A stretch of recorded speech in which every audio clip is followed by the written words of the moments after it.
Enough! To quote Markiplier, enough! As a fan of the Banban franchise, I have seen a lot of, the hate, the criticism that has been given to the series, and some opinions that feel underbaked, or just plain bad. Especially, 3 weeks ago as of when I'm recording this, Game Theory did some Banban hating. So we're going to be reacting to that at the end of the video, but first I have 3 other videos that have what I would call really bad points that I've observed, and I know it's in these 3. I have not actually watched the Game Theory section yet, so we're going to go through all of them. I'm going to give my opinion, and I'll try not to lose my cool. The lore bait epidemic? TV show or book series. These are trying to be points of discussion, and there's nothing wrong with that. The problem is that these stories suck ass. Hell, I let Banban slide earlier, but only because it's obviously not of quality. But at this point, it uses that to its benefit and it pisses me off. I know it's This gets worse, trust me. Target audience is there to point and laugh, but gets endeared to the fact that it's so shit. I'd like to say... I'm sorry. It's gotten to the point where we're not pointing at laughing at it being bad, we're pointing at laughing at the jokes and the wowness of the series that they've intentionally make. That's the appeal, not knowing what the heck's gonna happen in the next entry. I'm sorry, I did not expect to end up inside Sophie's stomach when I played Banban. I didn't expect to see a weird obsessed doctor stab a brand newly created child. I didn't expect any of that, but that's Banban for ya. I'm above this, but give me 8 more seconds and I'll start talking about Hello Neighbor again. Regardless of how they get you invested, be it genuine intrigue or mockery, you still end up invested. And how ironic can the joke be from the developers or you if you're buying the 3rd game, or the 4th? The games that get better. Or the 8th. The story one that is usually in top 3. Is just as half-assed as Poppy's, but hides behind its irony to distract you from the fact that nothing about this is ironic. It's just bad. Baldy as a yeah, the story could do better. There's areas that it's really good, and there's areas where it's, really bad. And that comes from it not being fully planned out. But the Euphoric Brothers know what they want to do with the story, and I've enjoyed seeing what they're doing with the story. More importantly, this video talks about lore and how it's used to get a bunch of money, and basically his entire argument is hinged on the assumption, and I hate assumptions in critical thinking arguments, that these games have used the FNAF lore intrigue style for the sole purpose of getting a bunch of money. What? No, that's just a style of telling a story. Also, regardless of how they get you invested, be it genuine intrigue or mockery, you still end up invested. And how ironic... You're just discussing marketing. That's what you do when you make a product. You try to get people invested in it. Whether that be a story or a drink, like this root beer I have with me right now. Which I'm gonna take a sip of because, I need it. I think, worst of all, it's hard to take any of his arguments seriously. He doesn't actually discuss Banban on its own, and because he's going at a broad overview. And I'm not even sure if he knows the story or lore. Which brings the question, does he actually have any evidence? And that is something that is really important to me when I make arguments, is having the evidence, having that knowledge. Because I want to be accurate. I want to know that the information I'm giving out and using to support my arguments, which can influence other people's opinions, is accurate. I'm not just making stuff up. And this guy, he has some times where he gives pieces of evidence, and other times where he makes a joke and calls it a day. Here, I'll give you a piece of evidence. Earlier in the video, in the part that's just equally, if not worse than this, is probably playtime section. You know, I wasn't on board when there were only 99 dead kids, but now that there's 100, my pants are thoroughly shitting. Just because you have an audio file of playtime employee number 27 aura farming with a VHS filter doesn't mean you have a substantial story. There are no moments of reflection, and the one time you're supposed to feel any emotion in the game, I can't take it seriously because we're faced with this PS3 platformer reject mascot who's so generically heroic and tragic that I'm going to cheer at his inevitable death. And that's not a spoiler, that is an inevitability. Yeah, I love the aura farming tape. Which one is that again? You know, I would like to provide names so I can understand where you're getting at. If you watch that entire section, it's bad. I promise you, it's really bad.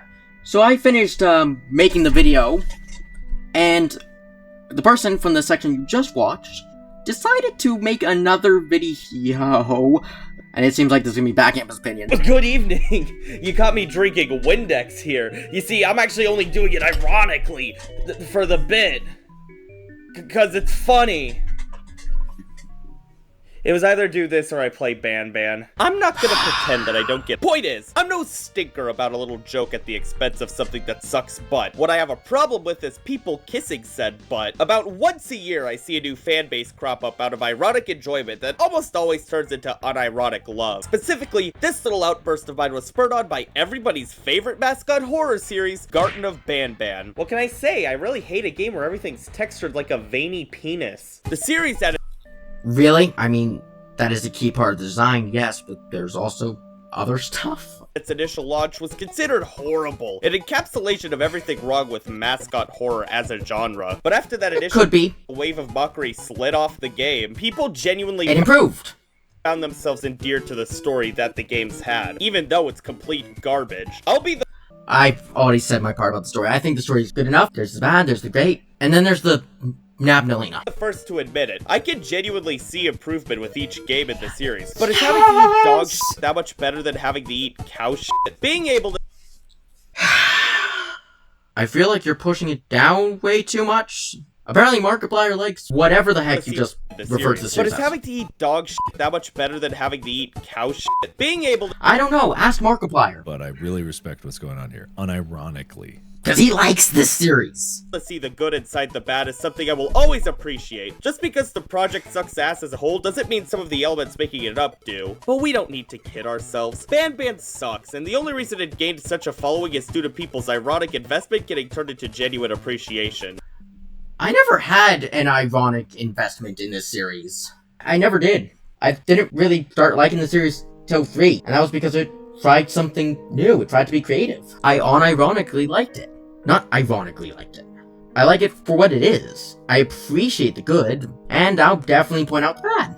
Look, remember 10 to 15 years ago when it was really funny to make fun of Shrek? Pretty much entirely because the common consensus is how shit it was. It became such an object of ridicule that people became endeared to the series without even knowing it. And now look, all these years later, everyone pretty much unanimously agrees that Shrek was a damn good kids flick. Do I think that people were faking their disdain before? No, it wouldn't have become as big as it was without true hatred. But from all the quote-unquote hate watches and repeated exposure to it, people became endeared to Shrek. The difference between something like Shrek or Banban is that Shrek wasn't intentionally made poorly. Shrek was just a movie commonly agreed to be bad, but had real effort put into it. I'm willing to admit the first 2 or so Banban games might have been the same case, but once the ridicule rolled in— What? What? You did— No, they aren't making the games on purpose, they're making them better on purpose! What? Are we looking at the same series? I don't know how to process this. I just don't. The Fork Brothers didn't double down on the series being bad. They doubled down on the humor of the series. Garden of Banban 3, which apparently they didn't put any effort into, according to this guy, is well liked. A lot of people agree that it's a good entry into the series. 6 all but bombed. They took time to make 7 really cool. They're taking the time to make sure it's to the quality you want. They're trying to find new ways to improve. They're getting people to fill positions so they can do things that they weren't able to do before. They're trying to make the series better. Banban's good because it keeps evolving. And more importantly, the money. Banban gave up on being taken in earnest. Imagine if Shrek 2 No, it just found out how it wants to tone itself. was just the same movie as the first, but they frequently referenced the onion scene, or like played All-Star every 2 seconds. That's what Banban is. It's made with low quality intentionally because they know they're getting paid regardless of quality, because if they were making it low quality on purpose, Garden of Banban 8 wouldn't be better. It wouldn't be improving, as you said earlier. They doubled down on the comedy, and then they started expanding and seeing what the heck they could do with it. I mean, they're recurring gags. Even Bird Up. They only made that joke once. Twice, I guess. It's not like every time a bird appears, they're making Bird Up jokes. Sure, they poke fun at themselves, but often not, they don't repeat the same gag. They're trying new stuff. I don't get where you're coming from here. TerraD Poisin are invested in the non-story of the game. I'm not saying something that's rough can't be good, but I am saying your mind's gonna be blown when you finally graduate to Cocomelon. This isn't the only What did you just say? regardless of quality, because the irony Poisin are invested in the non-story of the game. I'm not saying something that's rough can't be good, but I am saying your mind's gonna be blown when you finally graduate to Cocomelon. This isn't— Irony never had me invested. I'm invested because I want to see what they do next. That's not so different from why I'm invested in Puppy Playtime, why I'm invested in Indigo Park. I'm invested in them because I want to see what they do next. I want to see where the story goes. It's not an ironic investment. it's well-built investment. Because I've always been willing to see the series out for what it's trying to do. Let's take a look at this game, Toon Souls, an obvious Cuphead clone that started off as a pretty shitty imitation of the formula. Everyone showed up, made their jokes, and it was a good time, but after the game's backlash, the developer ended up just playing into the fact that his game was shit. And while I respected admission of failure, it morphed into another Banban. This wasn't taken as a chance to grow or take criticism to heart. Instead, now the game can be made in poor quality while garnering a fan base that are just too irony poisoned to realize they're being grifted over. The game isn't a joke. It's just a self-admitted terrible product. And if the okay, so that's what you're saying Banban's doing, when it's not. creator knows it's trash and won't improve, why the hell should I care? I have a little theory about why these ironic fandoms can pop up out of garbage like this, and it's most certainly based on personal experience. It's so much easier to defend something if you have an irony shield over it instead of genuine love. You can start any sentence with, I know it's a piece of shit, but, and get away with any. I've never used irony as a shield for these things. I generally like these things. I like these things for what they are. I made it because I want to see where they go. I want to see where it goes from here. I want to see how the Euphoric Brothers improve. I want to see the writing improve. I want to see where it goes from here. Because if no one is willing to give someone the time of day for an early product, or their first attempt, if your parents didn't put up your drawings on the fridge, but instead threw it away, that's not going to make you want to continue. Once you start getting to the critical skills where you can get criticism and advice, they'll say, hey, and politely give it what you want. I've had my mom read video scripts because I know that she can give me feedback and help me improve because I have an awesome mother. I'm just trying to give the same thing to smaller teams like this. That's what I'm doing, and I like it for what it is. Thing. To genuinely like something, you usually have to actually back up your claim, and to do so, you reveal a little bit more about yourself, leaving not the interest, but your own personal taste up to evaluation. Everyone is What I've gotten is I'm willing to not judge a book by its cover. I'm willing to look deeper. I'm willing to look at other views. I'm willing to try and see other points. I'm the first one, when some controversy happens, I'm willing to wait and see what might be going on. But I think if you're not able to back up why you enjoy something, even if that reason is shallow, then you don't actually like it that much. At the start of I think if you ask any big Banban fan, they'll explain why. You can ask Markiplier, he'll explain why. So it's got some charm. It has a personality. That there's a new version of it, they're trying something new. And I just gotta respect that. I provided enough evidence. I like this. I don't know what to say. So he's talking right now about this thing Bubsy, which was really popular because of ironic enjoyment. It's basically the poster child of ironic enjoyment. People didn't like the character and they didn't like the game. For marketing, they just kept playing into it.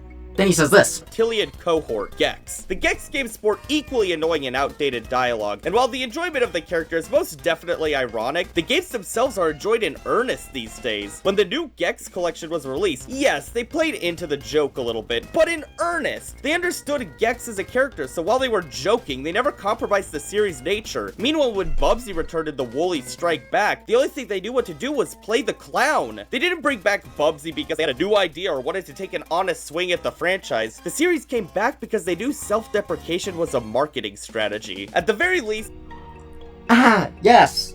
Banban, the series that just plays the same jokes every time and doesn't do anything new.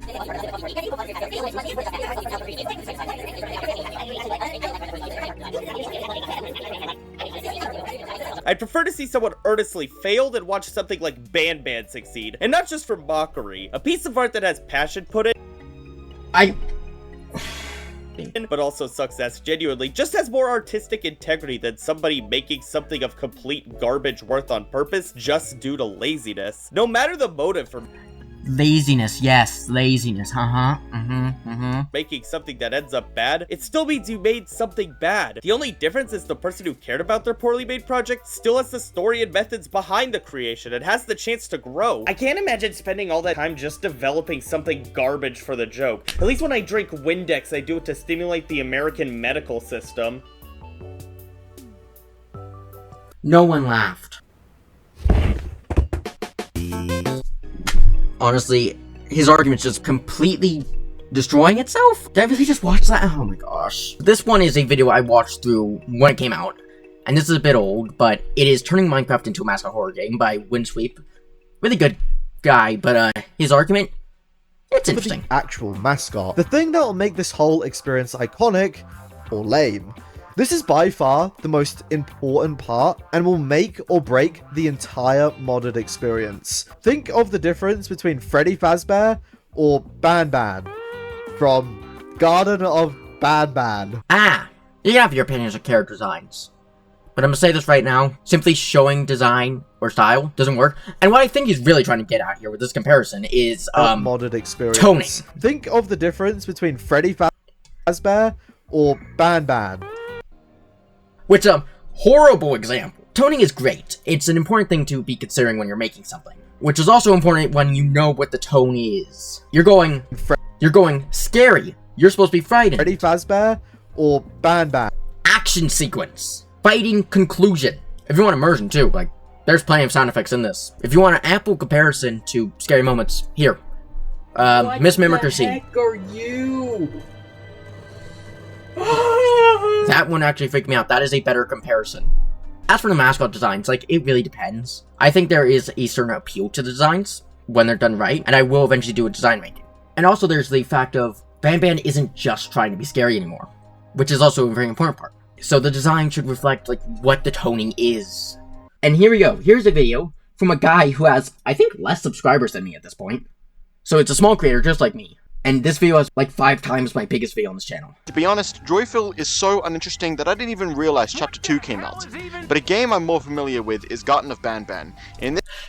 Keep that in mind, and I would like you all to watch this section and tell me what you noticed by the end of it. This game, you're a parent looking for your children, I think. This game is riddled with mascot horror originality. The gimmick in this game is this drone you control with a remote. And it pushes buttons. And it also pushes buttons. Side note, the developers don't know how to make a game. The voice acting is awful. You've had a rough day. That is like one of the worst examples from the cast for the first 3 games. His tone matches perfectly with this character, which is the depressed character. Oh, hey. That is his tone. It looks like something I would make. The designs are generic. Animation, yeah, okay. And there are about 1 million polygons for each object. And there are about 1 million Garden of Banban 8. This is the model he has an 8. polygons for each object. And the developers are kinda immature. The games they make don't have enough content to last 2 hours, and they aren't fun enough to be replayable. So everyone buys the chapter, beats it, then refunds it. And the developer... Oh my gosh, I forgot he mentioned this. You have the full right to refund the game. But what happens here is that people are straight up refunding the game, which is their full right. But they're also throwing an insult. I would compare this to waving $5 in someone's face while simultaneously giving them the middle finger. That is scummy. You act like this in real life, I wouldn't be surprised if you got punched in the face. have a tantrum about it. The voices are... A very well reasonable tantrum. The voices are very slow. Don't worry. I won't get rid of you or collect you just yet. And some... Once again, his voice is low because he's depressed. Basics of voice acting, people. Some of it is taken up by tasks that are designed to take a long time. And even then, people still beat it in under 2 hours. Why do Yeah, reasonable criticism that there are time sinks. they keep crapping these chapters out? For money. If you want to make a horror game designed just to sell toys to children, the least you could do is make it somewhat entertaining for the people making videos on it. Yes, that is the reason why they made this game. They just want a bunch of money. They are greedy, which is exactly why they did such cool things as remove Burnt's button after criticism for it, waited to the 4th game to hire professional voice actors so they could have enough money to pay, made Zero free as a celebration to the community. Yeah, all the traits of greedy developers that want nothing more than money. And now, did you see the thing that I noticed while watching this clip? I'll give you 3 seconds to answer. The answer was in the number of seconds I asked you to wait. 3. Most of this footage is from Garden of Banban 3, and all of his information is outdated by this point. This came out, what? About a month ago on March 30th. This video came out on March 30th. I think Garden of Banban 8 Anti-Devil was out for at least 6 months by now. There is no excuse for why, when making an argument or an essay, you cannot get access to updated information, especially in the day where you just have to look it up. And especially if you're doing it on here, you probably already have a computer you're working on. It's not like you're someone who's writing something down physically and you have to go to a computer in a library. Once again, I said this before, making sure my information is accurate is important. A part of me can't tell if this guy actually did any research. A part of me feels like, and I'm probably assuming, and I hate assumptions, but this is unfortunately the vibe you're giving, is that he was writing the script and he's like, oh, Garden of Banban. I'll just put down what I remember from 3 years ago when I was actually paying attention to this. That should still be accurate. Yeah, it's probably so accurate. And then put that as a script. You're a small content creator like me, but you also have influence, so you try to be knowledgeable with your criticisms. He said the game clip. But a game I'm more familiar with is Garten of Banban. In this game, he's more familiar with this. He's familiar with it. I'm sorry, if I was watching this casually, and you got to this section, I would just click off. I wouldn't watch any of the rest of this freaking video. And here we are, the big video by Game Theory, which, from my comments and on the wiki, oh boy, I'm probably gonna have a crash. I'll try not to freak out. I have my root beer. And for that hubris, we were punished. Because a new franchise was about to burst onto the scene, and it made quite a splash, but for the wrong reasons. Rather than innovating on the tropes or gameplay, adding new or interesting mechanics, or switching up the story, this game doubled down on those tropes. It was a basic kid. I would say it didn't fully. I mean, there's some tropes it doubled down on, but some tropes it really just broke wide open. For example, the mascots were not once normal people. And it also likes to push the border of what is done with it. Every entry, there's something new and weird happening. That's part of the charm. It's a location that was even larger and more nonsensical than Poppy. It had missing kids, an evil corporation doing experiments, monsters whose motivations were ambiguous in the worst way, clunky dialogue, low quality. Ambiguous motivations. I mean, for some characters I get it, but for some, no? You have to do like a surface level reading at least for some of them. Clunky dialogue, low quality voice acting, and top it all off, low quality voice acting. Silent, choking, inevitable. Uh-huh. The voice actors may not be the best on the market, but they're good. And they've done a good job with this series. They took the idea of simple, colorful mascots with identifiable silhouettes and turned it up to the nth degree. To the point they feel lazy and bland rather than intriguing. I'm, of course, talking about the one, the only, Garten of Banban. They released new chapters even faster than we thought humanly possible, but they did so at clearly the lowest quality possible. That wasn't even— No?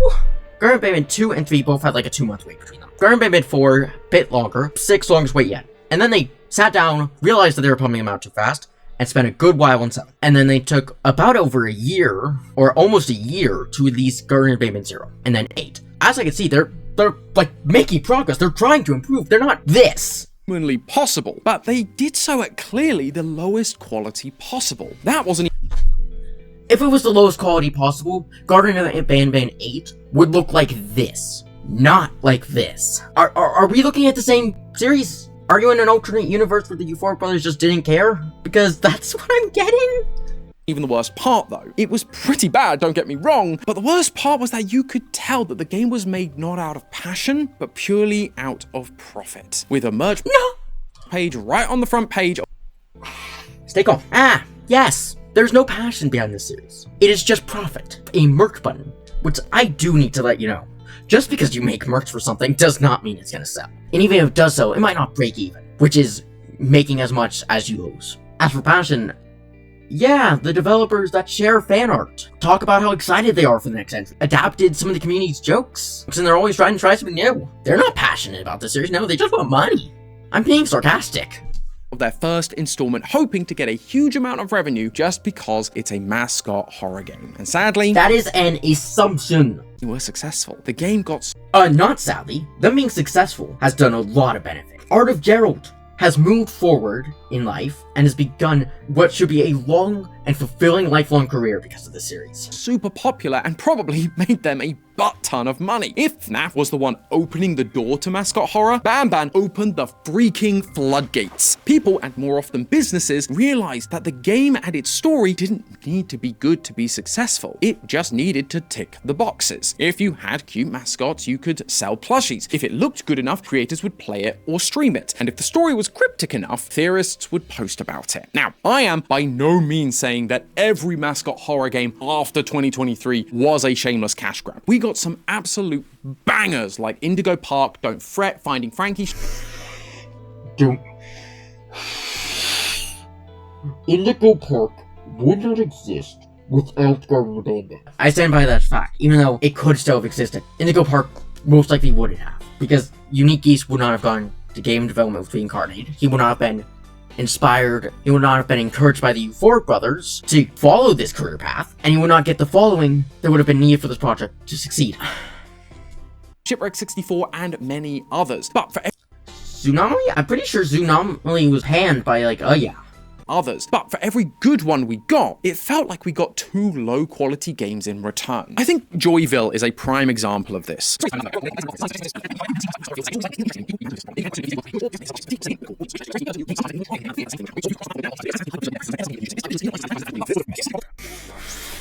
Keep going. Markiplier loves Banban. He loves it. He loves the series. He hated Poppy Playtime Chapter 5 for doubling down on its mistake. Burner and Banban tries to improve. It tries to find new ways to evolve itself. It's adapting. It's not taking into any traditional formula. No, it's actively trying to find ways to break formula and to break its own formula sometimes. That calling a game Mascot Horror has become a bit of an insult to the game's quality, and people that are making games in No. That's just the name of a genre. Just because the genre has a bad section of time doesn't mean that calling it by what it is an insult. That just happens with all genres at some point. ARGs, that is a storytelling genre that has for a while has had some negative connotations because they've been reusing the same ideas. But there's also still people pushing to expand it and try new things with it.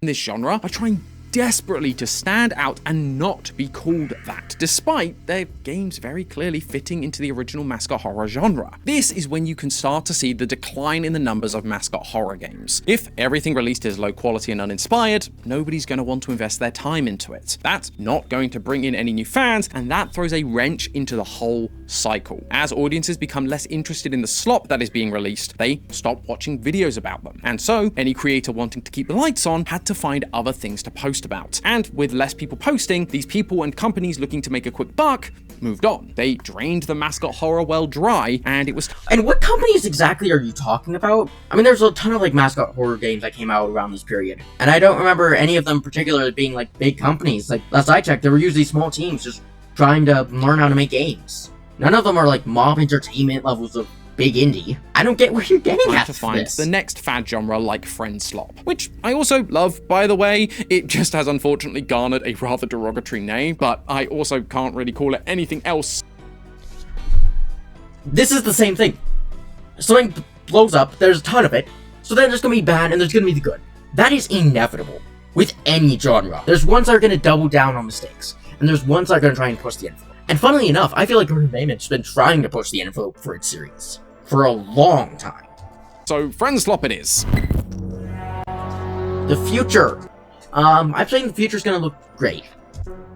So we've looked at the rise and the fall of the Mascot Horror genre, from its origins to the height of its power to the oversaturation and exploitation leading to audiences burning out. But at the beginning, I promised you a glimpse into the future. So based on what we've seen, what comes next? Well, I gotta say, on that front, the future, I think, is looking pretty bright. While there aren't a bunch of Mascot Horror games to play or talk about right this minute, I know there are a bunch of great games on the horizon. And do you know who is going to be leading the charge on this? Creators. Creators who saw the rise and fall of Mascot Horror, the ones who became full-time content creators because of these games. They remember the passion, the innovation that got them excited for these kinds of games all those years ago. And I'm not just saying that to try and big up my colleagues. We're already seeing this change in the film industry. YouTubers coming in and making waves that totally upend the traditional Hollywood model. Creators like Markiplier with Iron Lung, Kane Pixels with The Backrooms, Chris Stuckman with Shelby Oaks, and we're already seeing creators actually do it with Mascot Horror as well. I mentioned earlier, but a couple of years ago, we got Chapter 1 of Indigo Park, which was made by creator Unique Geese. That same year, we got a demo for Don't Fret, a game made by Rocket Music. Last year, I played a demo for Both of those games, as I've said before, most likely exist because of Banban. If he mentions Night to the Extinct, I'm going to lose it. Terrible Lizards at PAX West, thanks to the creators JT Music. These are all fantastic returns to form for the genre. They weren't just another reskinned FNAF or Poppy. They had unique mechanics and stories that felt truly innovative. But we haven't seen... Banban's been trying to be creative with its story. It's just that there's so many stories out there that ultimately something you make is most likely going to fall into a trope. There's millions of tropes. any real follow-up since then. How can they be the saviors of the genre if they've not been heard from in a year or two, especially when they've only been demos? Simple, because there's a reason they're taking their time, and that Banban's been taking some. It's been like 8 months since Banban 8 came out. 8 or 9 months. They're taking their time with Last Stick to the Abyss, and I want them to take their time. At least, I want to see Banban Last Stick to the Abyss release December. Yes, that is how long I am willing to wait. reason is why audiences will be willing to put up with the wait. They're taking their time to focus on quality, not quantity. Passion, not profit. Innovation, not... I can't come up with a negative I. This was the reason the genre began to collapse, and so these guys are counteracting the stigma and frustrations with the genre by taking the time to make a truly new and high quality product that audiences will love. And to be clear, I'm not saying only creators are capable of this. It's not about creators, it's about quality. It just so happens there's an interesting trend right now of creators deciding to pull a Thanos and do it themselves. Going forward, I think that this genre will begin to rise like a phoenix. The genre isn't dying, it's being reborn. The quality that happens with every genre. Every type of media. It's gonna have its great heights, it's gonna have its lows, and then it'll return. Stylization, pop culture, that happens with everything. Like, I'm trying to remain calm. I'm trying. quality of the games will improve, and we'll have to deal with less Banbans making it.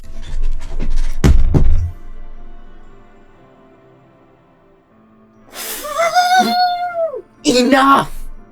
To quote Markiplier, enough! Your own arguments are applying to what Banban's been trying to do. Oh my gosh. Bands making it to the top of the Steam charts. Although most of these games are coming out sometime this year, so I guess it's ironic that Banban actually, each entry has been less successful since it started trying to do these things. And that actually has to do with the point that I think I'm taking away from all of this. These hates, these criticisms, these arguments, they're viewing it from a very narrow lens. They're looking at it from their current view, and they're not willing to look out and see, does this maybe conflict with that view, or that idea? A lot of them actually talk a lot about earlier developments in the series, and not improvements. His own argument for why the genre is going to go up from here, Banban's been doing it. But he doesn't see that because he's looking at it from a narrow view when there is such a bigger picture. And that's why really with these arguments, they make me want to scream sometimes. If you want a really good piece of criticism or constructive criticism for the series, go to the fans. Or one of the more based critics. Oh yeah, and definitely Markiplier. They're willing to see what this series is, they're willing to accept the view. Markiplier would disagree with this argument in some ways. We won't have long to wait to see if I'm right, which means in the meantime, all of this is just a theory. And we might have a little bit before we see that I'm right. We don't know how long the Last Stick to the Abyss will take. Presumably, I want it to take a while. And if it does, I'll only be proven more right in my arguments here today. I'll only be proven more right. And I'm going to stand by this. Someone clip this and save this on their phone or something. And then when Last Stick to the Abyss comes out, I'll pull this up and post it somewhere. Maybe at Game Theory. So, thank you guys so much for watching, and watching as I slowly lose my mind. I'm gonna take a break now before I have to edit this video. Bye, and keep on banning.